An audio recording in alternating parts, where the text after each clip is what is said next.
हरिओम. हरी. कल्पवृक्षाच्या छायेत या कार्यक्रमात आपलं स्वागत. आपण सचिन दादांशी संवाद साधत आहोत. सचिन दादा, आईंच्या समोर आता तुम्ही मागच्या भागामध्ये सांगितलं की आईंच्या समोर तुम्ही बसलात आणि आईंनी तुमच्या इच्छा काही पूर्ण केल्या, आई मागू नये. माझा पुन्हा प्रश्न मी आईंच्या खोलीमध्ये येणार आहे की आईंच्या खोलीमध्ये तुम्ही बसलेला आहात आणि ध्यान केलेलं आहे आईंच्या समोर बसून, त्यावेळचे काही अनुभव तुम्हाला सांगता येतील? ते ध्यानाचं स्वरूप कसं होतं? आई ज्यावेळेस मला जळगावला बोलवायच्या त्यावेळेस ध्यानात जे अनुभव आले ते मी आईंना शेअर करायचो. आईंना मी मार्गदर्शनाने हक्काने बोलायचो की आई मला असा अनुभव आला. त्या अनुभवापैकी एक सांगतो की मला गरुडाचं दर्शन झालं. पण मला आता ते माहीत नव्हतं की हे गरुड जे दर्शन दिलं त्याचा अर्थ काय. तर मग मी आईंना म्हटलं की आई मला आज ध्यानात गरुडाचं दर्शन झालं, तर हे काय आहे. तर आईंनी मला सांगितलं होतं की गरुडाचं दर्शन होणं हे प्राणशुद्धीचं लक्षण आहे. क्या बात आहे. त्याच्यानंतर आईंनी हे सांगितलं की सचिन, मी तुला आणखीन एक सांगते, इतर साधकांना ते सांगू नको. तर गरुड हे माझं वाहन आहे असं आईंनी सांगितलं. वा वा. म्हणजे आज आपल्या सगळ्या साधकांना इथे गोष्ट प्रकर्षाने नव्याने कळते की आईंनी सचिन दादांना असं सांगितलं की गरुड हे माझं वाहन आहे. म्हणजे आईंचं स्वरूप आपण सगळे ओळखू शकतो की ते काय असेल. खरंच तुम्ही खूप भाग्यवान आहात दादा. आणि आणखी काही अनुभव तुम्हाला सांगता येतील या संदर्भातले? हां, एकदा असं झालं होतं, आईंनी जळगावच्या भेटीमध्ये एक, मला तर ध्यान लागायचंच आईंच्या समोर. आईंचा स्पर्श, दिव्य स्पर्श प्रत्येक वेळेस मला आज्ञाचक्रावर, काही वेळेस नाभीचक्रावर व्हायचा. त्यावेळेस मला एक अनुभव आला होता की ध्यान खूप लागलं होतं आणि डोळ्यातनं खूप अश्रू यायला लागले आणि ध्यानात काहीच दिसलं नव्हतं. पण मी ध्यानातनं उठल्यावरती आई विचारायच्या, तुला काय अनुभव आला. तर मला तो अनुभव इतका म्हणजे शुद्ध आणि पवित्र वाटत होतं. त्या दरम्यान मी ज्यावेळेस डोळे उघडले, आईंकडे बघितलं, आईंच्या स्वरूपाकडे, मला खूप शुद्ध वाटत होतं. ती अवस्था खूप सुंदर होती, तिचं वर्णन करता नाही येणार. आणि आईंनी प्रत्येक वेळेस हेच सांगितलं, सचिन वा ही साधना जी आहे, तुम्हाला हा अनुभव एखादा गुरुच देऊ शकतो. गुरु वाचून काहीच नाही. आणि ध्यानातली काही दिव्य दर्शनं तुम्हाला, म्हणजे साधनेच्या अनुषंगाने आध्यात्मिक दर्शन आपण त्यांना म्हणूयात की जेव्हा साधक साधनेमध्ये प्रगती करत असतो आणि त्याला काही वेगळी दर्शन, जसं आता तुम्ही म्हटलं की मला गरुड दिसलं, प्राणशुद्धी, अशी काही साधनेच्या अंगाने काही दर्शनं झाली का तुम्हाला? शंकराचं, कृष्णाचं दर्शन व्हायचं, मारुतींचं दर्शन व्हायचं. मी कविताही करायचो त्यावेळेस. मारुतींवरही कविता केलेली आहे, हनुमानावर कविता केलेली आहे. ती माझ्या डायरीत नोंद आहे. 1991मध्ये मला ज्या वेळेस असं प्रवासादरम्यान आईंकडे ज्या वेळेस जायचो त्यावेळेस मला त्यांचे दिव्य दर्शनं वगैरे व्हायचे. ही झाली देवतांची दर्शनं. जसं गरुड दिसला, प्राणशुद्धी झाली, तसं आणखी कुठलं दर्शन आहे ज्याच्यामुळे काहीतरी पुढं गेली आपली गाडी, असं काही आठवत आहे? असं विशिष्ट तर नव्हतं, पण जसं जसं आपले एक चक्र शुद्धी होते, शरीराची शुद्धी होते, तसे तसे अनुभव मला यायचे. कुठल्या चक्रामध्ये तुम्हाला काही दर्शन? भ्रमर गुंफेचं मध्ये मला अंधार दिसला होता आणि आईंनी त्या पत्रात पण नमूद केलेलं आहे की तू आता 6व्या चक्रात आहे आणि तिथे भ्रमर गुंफेचं तुला, त्याच्यात तू आहे आणि पुढे वाटचाल जी आज्ञाचक्राकडे होईल असं पत्रात आईंनी नमूद केलं आहे. तर त्याच्यासाठी आईंनी हे पण सांगितलं की शुद्धीसाठी तू त्या दृष्टीने साधना केली पाहिजे. कारण षडचक्रात म्हणजे 6व्या चक्रात आपण बऱ्याच वर्ष किंवा जन्मजन्मी पण अडकू शकतो. त्याच्यातनं लवकर हे नसते, म्हणजे आपली वाटचाल जी आहे योगमार्गात लवकर होत नाही पुढे. तर आईंनी ते पत्रात नमूद केले. आता याचं आज्ञाचक्राचं याच्यात दिसणं वगैरे ते ठीक आहे म्हणे, पण ती साधनेतनं पुढे जाण्यासाठी तुला मी मार्गदर्शन करेल, तर तू मिरज तपोवनात येऊन राहा असं मला आईंनी सांगितलं होतं. तुम्ही गेला होता? हो, आईंचं माझी भेट व्हायची आणि आईंनी बरीचशी साधना म्हणजे त्यांच्या स्पर्शातनं आणि मला हे करून वेळोवेळी आईंनी प्रत्येक वेळी स्कॅनिंग करून समोर बसवून ती साधना करून घेतली आईंमुळे. तर आईंच्या बरोबर तुमचा सहवास हा तुम्हाला बऱ्यापैकी लाभलेला, चांगला लाभलेला आहे. आईंसोबत कधी ऋषिकेशला जाण्याचा योग आला होता? हो, 1993च्या उन्हाळ्यात म्हणजे आईंनी साधकांसाठी जळगावचे साधक आणि सर्व साधक त्या तिथे गेले होतो आम्ही ऋषिकेशला. त्या दरम्यानचा एक अनुभव मी शेअर करू इच्छितो.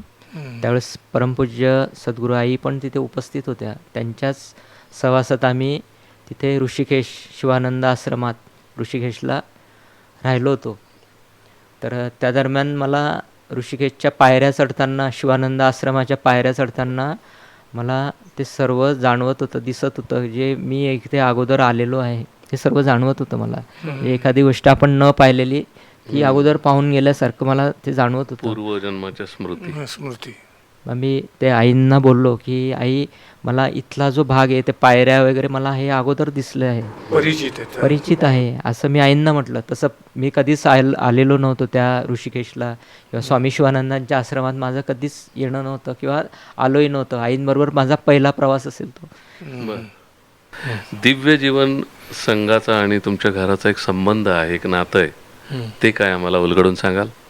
नक्कीच खूप छान अनुभव आहे तो दिव्य जीवन संघाचा. म्हणजे ऋषिकेशच्या यात्रेदरम्यान परमपूज्य आईसुद्धा आश्रमात होत्या तिथे.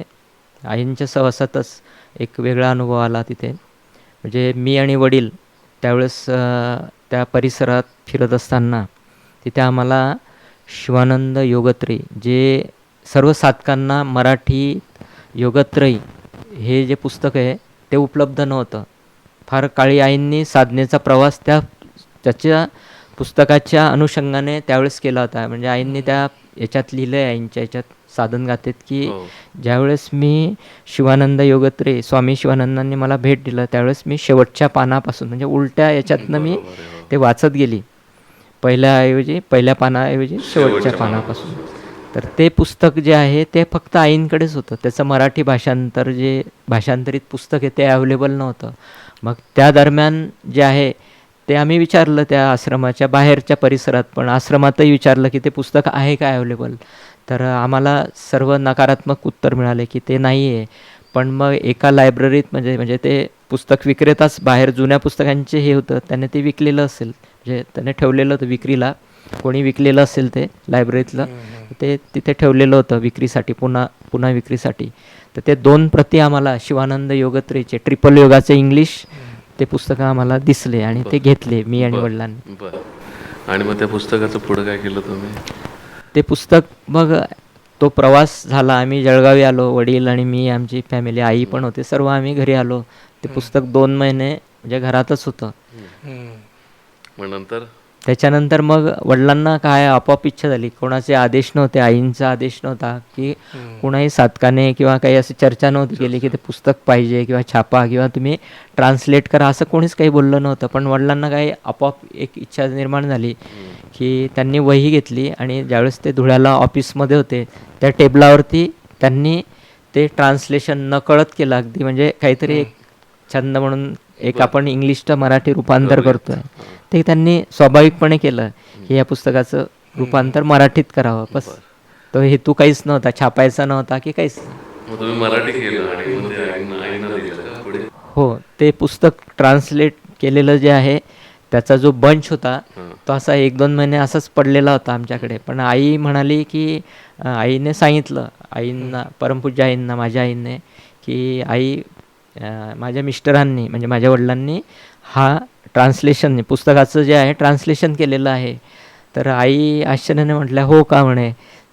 तर मग एक काम करा म्हणे पाटील, तुम्ही शिवानंद आश्रमात परमपूज्य स्वामी शिवानंदांचे जे गादीवर बसलेले चिदानंद स्वामी, त्यांना तुम्ही पत्र लिहा आणि त्या पत्रात लिहा की असं असं भाषांतर मी केलेलं आहे, तर याला मला परवानगी देण्यात यावी.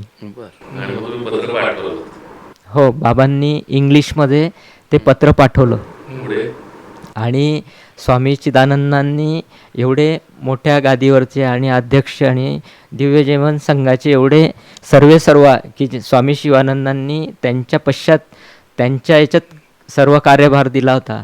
तर एवढी मोठी व्यक्ती आणि त्यांनी कुठलाही क्षणाचा विलंब न करता वेगळं काही ते जे आहे त्यांचं जे आहे त्याच्यावर न देता लेटरवर, वडिलांच्याच लेटरवरती रिमार्क मारला. तो लेटर पण आहे माझ्याकडे. तर त्याच्यावर रिमार्क मारला, permission is granted for publications this वा. बुक, आणि विथ साईन आणि डेट लिहिली. आणि मग शिवानंद योगत्रयी हे मराठीत पहिल्यांदा मिरजमध्ये प्रकाशित झालं.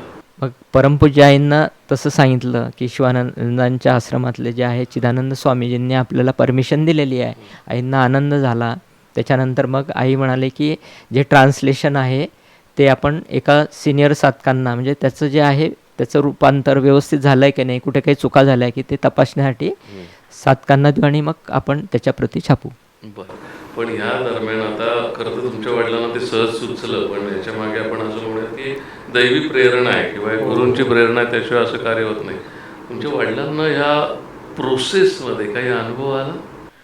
हो, निश्चितच एक छान अनुभव मला शेअर करावासा वाटतो ह्या पुस्तकाच्या भाषांतर दरम्यान. कारण भाषांतर पण असं झालं की नकळत, जे आम्हाला काही असं, आम्ही तर छापलंच नाही पुस्तक, परमपूज्य आईंच्याच कृपेने ते छापलं गेलं आणि आईंनीच ते छापलं मिरज तपोवनातर्फे ते पुस्तक, जे बहुप्रतीक्षित होतं आणि प्रत्येक साधक आईंकडे मागणी करायचं. तर त्या दरम्यान, त्या ट्रान्सलेशनच्या दरम्यान एक छान अनुभव आला वडिलांना की स्वामी चिदानंद, भाषांतर झाल्यानंतरचा हा अनुभव आहे. स्वामी चिदानंद जे आहे ते चिपळ्या घेऊन असे नाचत होते. वा, क्या बात आहे. वडिलांना तो अनुभव दिसला. किती सुंदर अनुभव आहे. आणि खरंच सगळ्या दिव्य संत महात्मांच्या आपण सगळ्या आपल्याला अविश्वसनीय वाटणाऱ्या गोष्टी आपण आता प्रत्यक्ष इथं ऐकतोय. कधी स्वामीजींना भेटण्याचा योग आला का, चिदानंद स्वामीजींना? हो, मिरज तपोवनात चिदानंद स्वामी आले होते एकदा. त्या दरम्यानचा खूप छान अनुभव आहे हा, की चिदानंद स्वामीजींनी जे साधक बसलेले होते, मला वाटतं भावसार दादा, माझी आई होती, महेंद्र दादा, लोखंडे काका, असे ते स्टॉलवरती बसले होते.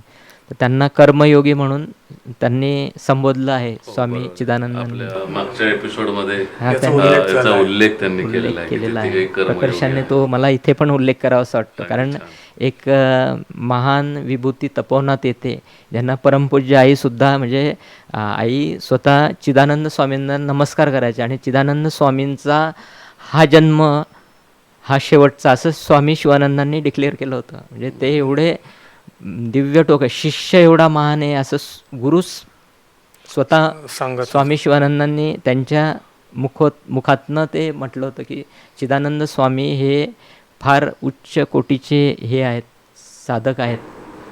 पण त्यावेळेला तुमची आणि तुमच्या वडिलांची स्वामीजींबरोबर भेट झाली? हो, त्या दरम्यान मग भेट झाली होती. चिदानंदांचं आम्हाला जवळून दर्शन झालं होतं त्या दरम्यान. पण तुम्ही पुस्तक लिहिलंय आणि म्हणजे भाषांतरित केलंय हे त्यांना कळल्यावर काही प्रतिक्रिया? हो, ॲक्च्युली त्यांनी ते पत्रात, आणि तसा अनुभव पण आनंदाचा आलाच होता. याच्यात प्रत्यक्षात काही बोलणं झालं का? प्रत्यक्षात असं खूप काही बोलणं नाही झालं. त्याच्यानंतर जे पब्लिकेशन वगैरे झालं आणि प्रत्येकाची मागणी जे त्याच्यावरनं आपल्याला प्रत्येकाने समाधान व्यक्त केलं की हे शिवानंद योगत्रयी मिळालं, याचं आम्ही समाधान व्यक्त करतो. किती छान. शिवानंद योगत्रयी हे साधनेला सुरुवात करणाऱ्या प्रत्येकासाठी अगदी म्हणजे गाईड आहे, महत्त्वाचं गाईड आहे. त्यातल्या ज्या गोष्टी आचरणात आणल्या तर साधनेमध्ये लवकर प्रगती होऊ शकते. असं एक पुस्तक मराठीत आणण्याचं मोठं कार्य पाटील काकांकडून झालेलं आहे. खूपच छान. आता मला यायचं तुमच्या आईंकडे. तुमच्या आईंचे आणि आईंचे संबंध कसे, नातं कसं होतं? आईला ध्यानामध्ये खूप काही अनुभव नाही आले. माझ्या आईला सुधाताई, माझी आई म्हणजे सुधा पाटील, तर ती पण एक कर्मयोगीच होती. तिला काही खूप अनुभव नाही आले असे ध्यानामध्ये, पण ती कर्मयोग करायची. आई पण म्हणायची. आईंना माझी आईसुद्धा बोलली होती की आई मला काही ध्यानात दिसत नाही वगैरे, असं आई म्हणायची. त्यांचं नातं कसं होतं? त्यांचं एक गुरु शिष्याचं जे नातं होतं, एक वेगळी अटॅचमेंट होते आईची आणि याची. त्याच्यातले काही अनुभव काही? हो, त्याच्यातले एक अनुभव म्हणजे आई, परमपूज्य आई ज्यावेळेस प्रवचनं द्यायच्या त्यावेळेस माझी आई बाजूला, म्हणजे ते पण कोणाला सांगितलं नव्हतं, एका वहीवरती आई प्रवचनं द्यायच्या एकीकडे आणि माझी आई कोपऱ्यात बसलेली असायची. ते वहीवरती नोट डाऊन करायची, कारण आईंचा बोलण्याचा जो वेग होता तो फार एक महान संत, त्यांचे अनुभव, त्यांच्या मुखातनं पडणारी अमृतवाणी, एक सामान्य शिष्य एक नोट डाऊन करतोय, तो स्पीड खूप, म्हणजे त्यांच्याच दिव्य कृपेने त्या आईचं, ते पण एक वाक्य लिहून घ्यायचे. आईकडनं एकही वाक्य असं गाळलं गेलं नाही की आईंचं ज्या बोलणं राहायचं त्याच्यातनं प्रत्येक आई नोट डाऊन ही करायची. पण केवढी मोठी सेवा तुमच्या सेवा त्यांच्या हातून आयुष्यात घडली. म्हणजे तुमचं संपूर्ण कुटुंबच आध्यात्मिक असं म्हणायला हरकत नाही. हरकत नाही. आता पुन्हा वळूया तुमच्या साधनेकडे. हम्म. तुम्ही म्हटलात की आधी तुम्हाला एकदा मृत्यूचा अनुभव आला, साधनेत कधी आला का? साधनेत मृत्यूचा अनुभव म्हणजे मी देहाच्या बाहेर जायचो एवढा अनुभव मला जाणवायचा, पण अगदीच सोडून गेलो आहे बराच काळ. तो जो 9वीतला आलेला अनुभव तो बराच काळ मी बाहेर होतो त्यावेळेस, म्हणजे काही मिनिट बाहेर होतो. पण साधनेत ज्यावेळेस मी बाहेर असतो तो फार अल्पकाळ का हे असतो अनुभव जो तर असतो. त्यावेळेला कुठं एका विशिष्ट ठिकाणी गेलात, तसा काही एखादा प्रसंग आठवतो? आईंनीच मला सांगितलं होतं, मी ज्यावेळेस आईंसमोर बसलो होतो, आईंनी चेकिंग केलं होतं त्यावेळेस मला तिथं सांगितलं होतं तू देहात नव्हता म्हणे. नाही, पण देहातून बाहेर तुम्ही कुठे गेला काही आठवतं? आई म्हणे की योगी जो असतो तो बाहेर विचरण करत असतो, ओ. असं एवढं पण सांगितलं. तुम्हाला स्वतःला आठवत नाही की तुम्ही ब्रह्मलोकात गेला, फॉर एक्झाम्पल चंद्रलोकात हे आपण गेला? स्थूल देहात असतो आणि तो सूक्ष्म देह त्या म्हणजे एक काय म्हणतात त्याला, एक सूक्ष्म एक केसाप्रमाणे एक ती अटॅचमेंट असते सूक्ष्म देहाची आणि आपल्या स्थूल देहाची. अच्छा. म्हणजे तो त्याला धरून दोरीप्रमाणे तो फिरत विचरण करत असतो. तो सोडून गेला तर मग ते देह आणि याचं नातंच तुटेल, तो सोडत नाही. तसं ती दिव्य जी आहे ती काय म्हणतात, तो जो एक धागा आहे धागा आहे, जोडलेला आहे. दिव्यत्वाचा, तो कधी सुटत नाही. तो सचिन दादा, तुम्ही आईंची कधी अशी उघड्या डोळ्यांनी किंवा ध्यानात दिव्य मुद्रा वगैरे अशी काही बघितली का? दिव्य मुद्रेचं दर्शन झालंय का? हो, मिरजेला असताना ज्यावेळेस आईंनी मला ध्यान लावायला सांगितलं होतं पहाटेच्या ब्राह्ममुहूर्तावर, त्यावेळेस आईची जी दिव्य मुद्रा होती, जे मी आईंसमोर बसलो होतो, माझा तो हट्ट आईंनी त्या अर्थाने पूर्ण केला असेल. तर मी आईंना बघितलं होतं, तर आईंनी हात वरती केला होता आणि आईंचा जो मुख होते ते असं याप्रमाणे उघडे होते. आईंची जी मुद्रा होती आणि त्याच्यामध्ये मला पृथ्वी आणि जे नवग्रह आणि संपूर्ण ब्रह्मांडाचं दर्शन त्यावेळेस झालं होतं. ही मुद्रा दिव्य होती आईंची. म्हणजे प्रत्यक्ष यांनी फिजिकली ही मुद्रा केली होती आणि त्याच्यामध्ये सचिन दादांना हे दर्शन झालं होतं. खरंच हे खूप अद्भुत आणि खूप भाग्यवान आहेत सचिन दादा, असं आपल्याला इथे म्हणावं लागेल. असाच आणखीन काही अनुभव? एक असा अनुभव होता जळगावला, त्या फेजमध्ये चाललो गेलो त्या याच्यामध्ये. पण ते जायला पाहिजे. जळगावला असताना रेमंडला आईंनी 12 ओंकार केले होते. आई ध्यानातनं जस्ट हे झाल्या होत्या आणि 12 ओंकार आईंना झाले होते. ते एवढे दिव्य होते आणि तो ध्वनी एवढा हे होता आईंचा की आईंना 12 ओंकाराची पहिल्यांदा मी ती मुद्रा आणि ओंकार करताना पाहिलं होतं आईंचं. वा, वा, खूपच सुंदर. भाग्यवान आहात हो तुम्ही. आणि आईने तुमची कधी परीक्षा घेतली का? आई शिष्याची परीक्षा तर ते घ्यायच्याच आई वेळोवेळी. म्हणजे मिरजेला असताना एकदा आईंनी मला उत्सवादरम्यान पैसे दिले होते आणि मला यादी दिली होती आणि त्यावेळेस माझी इच्छा नव्हती. जे इच्छा असते तेच करायला लावतात व्यवहार ते. गुरुजवळ होतो ना मी. व्यवहार जे आहे व्यवहारात, आता गुरुजवळ व्यवहार कसला आला बरोबर. actually, पण गुरुने मला व्यवहारात ढकल. टाकलं होतं. म्हणजे ह्या द्विधात द्वैत आणि अद्वैताचं हे युद्ध होतं ॲक्च्युली. मग ते पैशाचं पुढं काय झालं? मग ते मला पैसे पण दिले होते आणि मग मला इच्छा नसताना मी प्रसाद घ्यायला मिरजेत गेलो होतो आणि एकटाच? दुसऱ्या दिवशी उत्सव होता. तर आईंना ते जाणवलं होतं आणि आईंनी मला सांगितलं होतं सचिन हे काम करायचे म्हणे. बरं. ही परीक्षाच होती ॲक्च्युली. मग मला कळलं की आईंना कळलेलं आहे. तुमचं ध्यान मार्ग आहे, तुमचं ध्यान चांगलं लागतं, तरी आईने तुमच्याकडून काही सेवा करून घेतल्या? आईंचे म्हणजे आई ज्यावेळेस तपोवनात असायची, असं खास तर हे नव्हतं आईंना, पण मग आईंचं चरण हे करायचो मी, तेवढं आईंनी केलं होतं. आणि एक अनुभव पण सांगू इच्छितो सांगा ना. की मिरज तपोवनात असताना आईंनी एकदा 8 वाजता सर्व साधकांना बोलवून घेतलं होतं. आम्ही 4-5 साधकच होतो त्यावेळेस. तपोवनाचं बांधकाम जे आईंची रूम झाली होती आणि खाली एक रूम होती आणि बाकीचं हॉल वगैरे ते प्रगती स्तरावर होतं. आणि त्या दरम्यान आईंनी वरती बोलवलं. मग आता रात्रीचं सत्संग झाल्यानंतर आई तर तशा काही बोलवायच्या नाही. मग आम्हाला काही विशिष्ट म्हणजे बोलवल्याचं थोडं वेगळं वाटलं. त्या दरम्यान आम्ही गेलो तर आईंनी त्यांच्या पाठीवरती जे कमळ विष्णू जे उमटलेलं होतं ते दाखवलं होतं आईंनी त्या साधकांना. काही साधकांनी फोटोही काढले होते. तर हा दिव्य अनुभव आईंनी मला पण असं म्हणजे आई समोर हे बसल्या होत्या अशा हे करून पाठ करून, आणि ती पाठची उघडा भाग जो आहे पाठीचा त्याप्रमाणे मागे साधक होते आणि त्यांना सर्वांना त्या पाठीवरचं दाखवलं होतं आईंनी. वा, ते तुम्हीही पाहिलं. हो. किती छान. हा आईंनी त्यांचा एक दिव्य अनुभव म्हणजे प्रत्यक्ष दाखवला. आणखी काही तुम्हाला एखादा दिव्य अनुभव आठवतोय का, की कुठेतरी आपण कैलास म्हणा असं काही? असे ते अनुभव भरपूर आहे. मला शंकराचं तांडव वगैरे दिसलं होतं. ते आणि कैलासाचा अनुभव आहे म्हणजे तुम्हाला, मग तो काय आहे तो? म्हणजे ज्यावेळेस ते भजन चालू होतं त्यावेळेस माझं खूप ध्यान लागलं. एका सत्संगामध्ये मी गेलो होतो, त्या दरम्यान मी खूप एकरूप झालो होतो आणि ते भजनही मला खूप आवडायचं. ते सुंदर भजन होतं आणि मी त्या मुद्रेमध्ये पूर्ण गोल गोल गोल गोल फिरत होतो. साधक पण फिरत होते. ॲक्च्युली ते एक साधनेचा प्रकार होता, पण त्या साधनेमध्ये माझं खूप ध्यान लागलं आणि मी खूप म्हणजे त्या गोल गोल फिरायला लागलो. मी पडलो पण होतो त्या दरम्यान, म्हणजे मला शुद्धच नव्हती.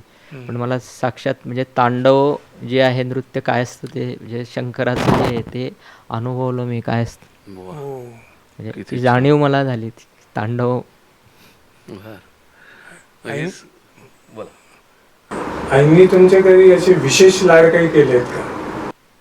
हो, आईंनी म्हणजे एक खूप प्रेम म्हणता ना, प्रेमाचा खूप छान अनुभव आला आईंचा. तो दिव्य आहे माझ्या जीवनात किंवा माझ्या प्रत्येक जन्मात मी कधीच विसरणार नाही. ते 2 अनुभव खूप तुम्ही सांगितलं ते मी जीवनामध्ये कधीच विसरू शकणार नाही. प्रत्येक श्वासागणिक ते अनुभव आहेत माझ्याजवळ.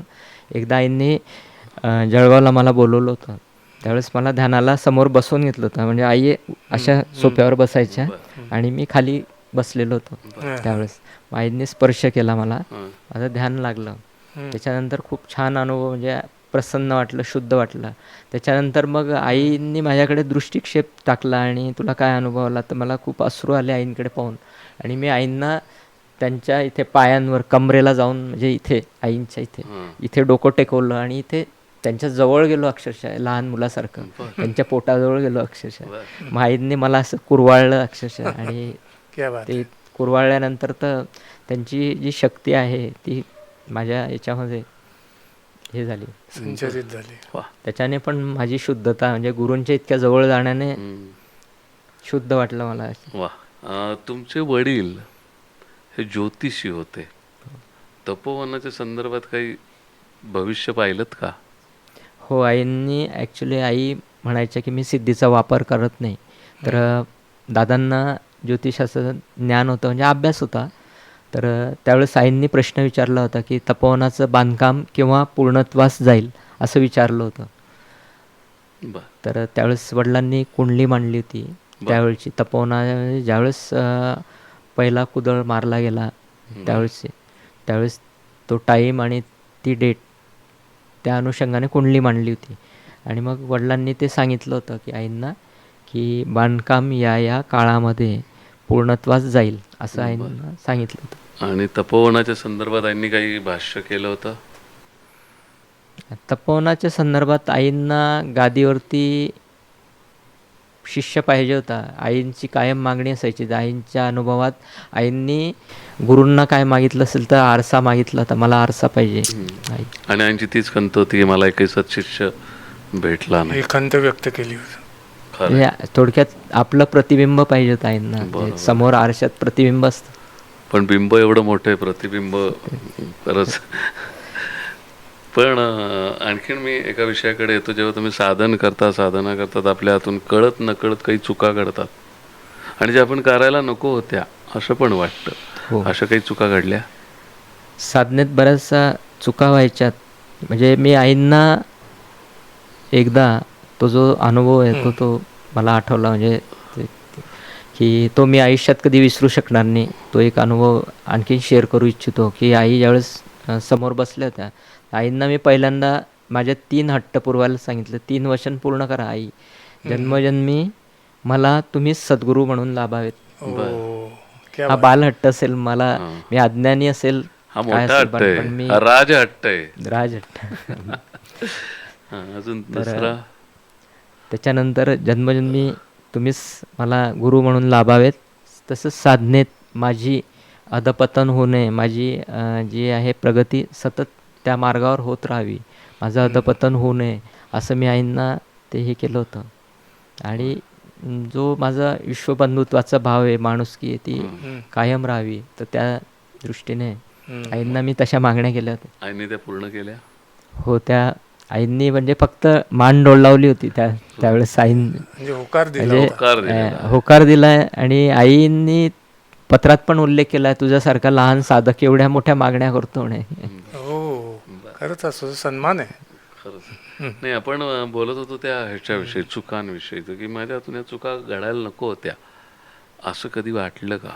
हो, साधनेत बऱ्याचशा चुका व्हायच्या माझ्याकडनं. आहाराच्या बाबतीत नियम पाळले जायचे नाही, किंवा मग काही विक्षेप वगैरे यायचे साधनेमध्ये, हम्म. हे अडथळे पण यायचे ध्यानाच्या क्रियेमध्ये, किंवा काही ज्या एनर्जीज दिसायच्या त्याच्यामुळे मला ध्यानामध्ये त्रास वाटायचा, मग मग लावूच नाही असं वाटायचं. हे एक सामान्य अडथळे यायचे, पण मग आईंनी वेळोवेळी मला मार्गदर्शन केलं होतं.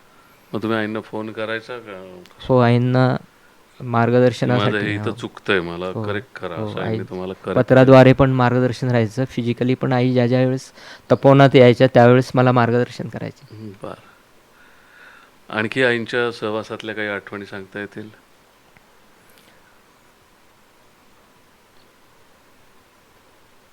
की फक्त तुम्ही आणि आई हां, आहेत? एकदा आई म्हणजे आईंचा केवळ साधना आणि हे पण नव्हतं, म्हणजे निसर्ग हा पण आईंना हे अभिप्रेत होता.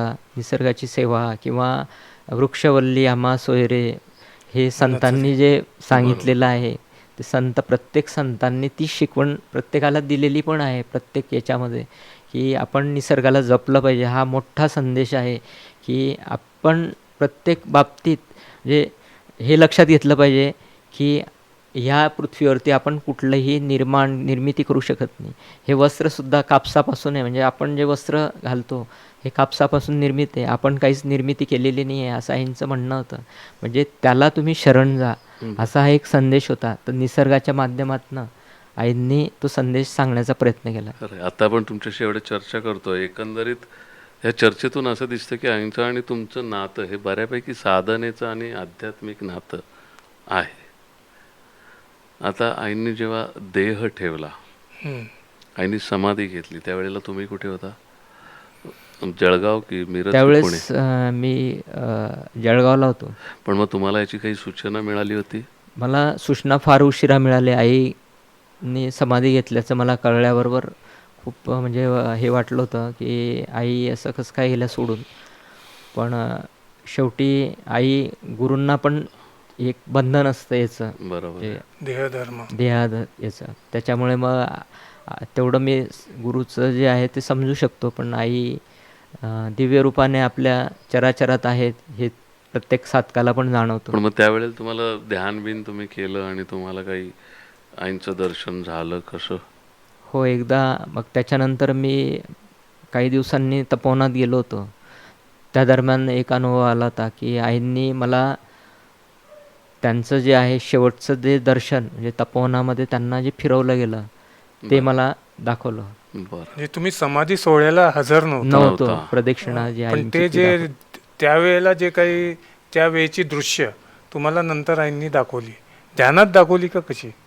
हो, ध्यानामध्ये मला असं दिसलं होतं की आईंची जी म्हणजे शेवटच्या अवस्थेत आई गेल्यानंतर त्यांचं कशा प्रकारे हे केलं गेलं, तर त्यांनी मला ते दाखवलं. आई एका याच्यावर आसनस्थ झालेल्या होत्या. हम्म. आईंची ती म्हणजे मुद्रा निश्चित होते, आणि त्याच्यात आईंचं तोंड पण उघडं होतं. आणि त्या दरम्यान आईंना तपोवनामध्ये प्रदक्षिणा घालवली गेली, म्हणजे फिरवलं गेलं. तर मी हा अनुभव जो आलेला होता. बरं. आणि याच अनुषंगाने की आता आई देहात नाही आहेत, तर तुम्ही आईंना मिस करता का? हो वाटतं अजून असायला हव्या? हो, देहरूपाने आई प्रत्येक साधकाला हव्या अशा वाटणाऱ्या होत्या. आणि आई स्थूल रूपाने प्रत्येक साधकाला तर आवडायच्याच. आई बऱ्याच वेळेस म्हणजे म्हणायच्या. एकदा जळगाव तपोवनात असताना आई बेड रिडन होत्या, दवाखान्यात त्यांना जायचं होतं. मग त्यावेळेस आई पहिल्यांदा मला म्हटलं, सचिनला असं आईंनी झोपलेल्या होत्या पलंगावरती, सचिनने असं कधी आईंना बघितलं नसेल असं आई मला म्हटलं होत्या. किती छान. आजारी पडलेले आहे. आजारी पडलेल्या आई पडलेले आहे. असं. अशी कुठली खंत आहे का की हे करायचं राहून गेलं आईंच्या काळामध्ये? हो, आईंच्या याच्यासाठी मी तपोवनामध्ये खूप प्रयत्न केले होते. आणि जी शेवटची माझी म्हणजे आई होत्याच तपोवनात, आईंचं वास्तव्य होतं. पण एक अनुभव असा झाला होता की मी यावेळेस तपोवनात काहीतरी एक संकल्पनेशीच गेलो होतो की आता तपोवनातनं यायचंच नाही परत. बर. पण त्या दरम्यान आईंना छोटासा एक अपघात झाला होता, त्या खुर्चीवरनं हे झाल्या होत्या, हां. पडल्या होत्या. त्याच्यामध्ये आईंना थोडं लागलं होतं. त्यावेळेस मी उपस्थित होतो. मी अन्नपूर्णा हॉलमध्ये सर्व साधक होते बर. आणि आईंजवळ सविता सेवा करत होती. ती पण काहीतरी फ्रीजमध्ये आईंनी काही सांगितलं असेल तर ते सेवा करत होती. तर त्या दरम्यानचा हा अनुभव होता. सविता पाटील म्हणून जळगावचे साधक होत्या. तर त्या दरम्यानचा हा अनुभव आहे की मग माझं जेवण झाल्यानंतर मी हॉलच्या दिशेने जात होतो आणि कोणीच नव्हतं. बाकी सगळे अन्नछत्रामध्ये जेवण करत होते. माझं जेवण झालं, मी तिकडे गेलो होतो. त्याच दरम्यान एक सविताचा आवाज आला की आई आई आई. मला म्हटलं काय झालं असं. मी धावत पळत गेलो त्या आईंच्या रूममध्ये. तर आई त्यावेळेस त्या पडलेल्या होत्या चेअरवरनं. त्याच्यानंतर मग आईंना मी असं म्हणजे मांडीवर, कारण आईचं ती अवस्था खूपच हे होती, आईंना मी मांडीवर डोकं घेतलं. त्याच्यानंतर जी उशी असते ती उशी ही ठेवली आणि आईंना हे केलं. मग सगळे साधक धावत आले होते त्यावेळेस. आईंना हॉस्पिटलाइज केलं गेलं, करमरकरांच्या दवाखान्यात इमिजिएटली नेलं गेलं. आईंचं कुठलं वाक्य तुमच्या मनावर कोरलं गेलेलं आहे?